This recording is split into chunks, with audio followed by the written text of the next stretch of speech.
Kalle Rovanperä. This season, he has been nothing short of phenomenal.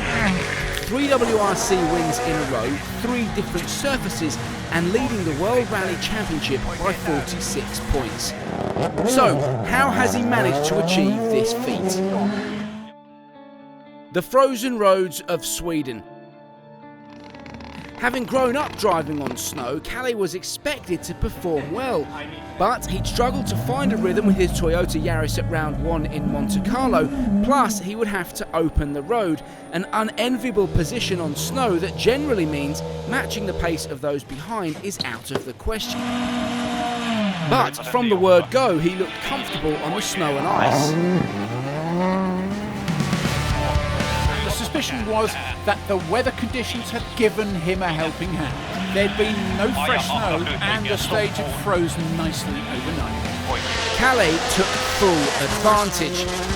In the afternoon, when the roads had become more rutted, he dropped to 5th, but he showed surprising maturity, remained calm, stayed out of trouble and earned himself a good road position for the following days. But could he make it count?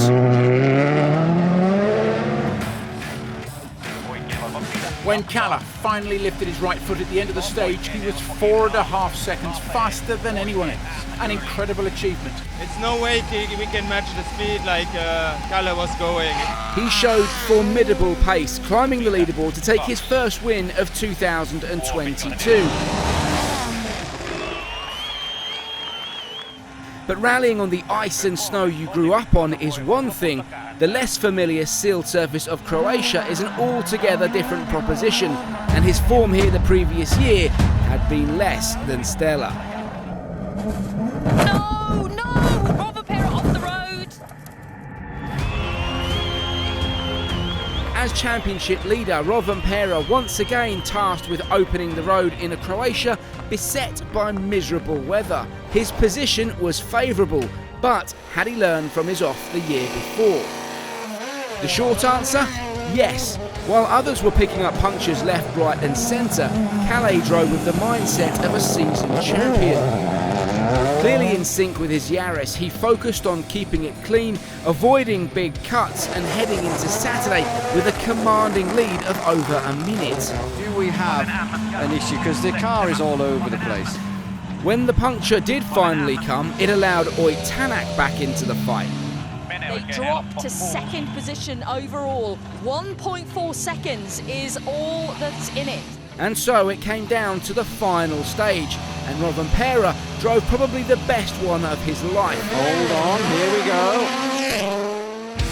On arguably the wrong tyre, he put it all on the line and put Tanak back in his place. An undisputed rallying masterclass to win the power stage and the rally itself.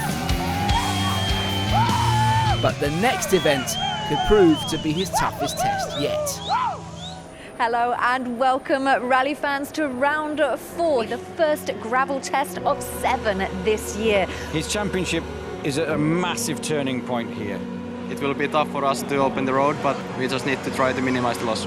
First on the road means cleaning this surface at its most slippery, and he'll be making a faster line for the cars that follow. It's every rally driver's worst nightmare. It's the kind of obstacle that only world champions like Sebastian Ogier and Sebastian Loeb were able to overcome. Kalle lay back in 10th after the first gravel stage, but once again the young Finn bided his time and stuck to his game plan. A bit tricky in places, but yeah, I think we just try to do our best and see how it goes. Not the fastest, but quick enough to keep in touch with those ahead of him, so if they ran into trouble, he would be waiting. He was letting the other drivers shoulder the pressure of having to push. Inevitably, things began to unravel. Rovanperä steadily climbed the leaderboard on day 1 and incredibly found himself lying 2nd overall after the first full day of competition. That gave him a strong road position for day 2. He was now a real contender for the win. The long stages of Saturday, and he managed his tyres so well by the penultimate stage he could take full advantage of the life left in them when he was tackling the long and now wet Amarante 2 stage. And for Rovanperä, as you mentioned, this could be now the lead. The remainder of the weekend turned into a straight fight, this time with teammate Elvin Evans. On the spot. As you say, he is quite simply a phenomenon. 3 consecutive wins, 3 different surfaces. So take one fast Finnish driver, add a sorted Toyota Yaris, mix in a mature mindset and an unbreakable ability to cope with pressure, and you go a long way to understanding why Kalle Rovanperä is untouchable right now. And regardless of how 2022 pans out, he's already demonstrated that he is destined to be one of the rallying greats.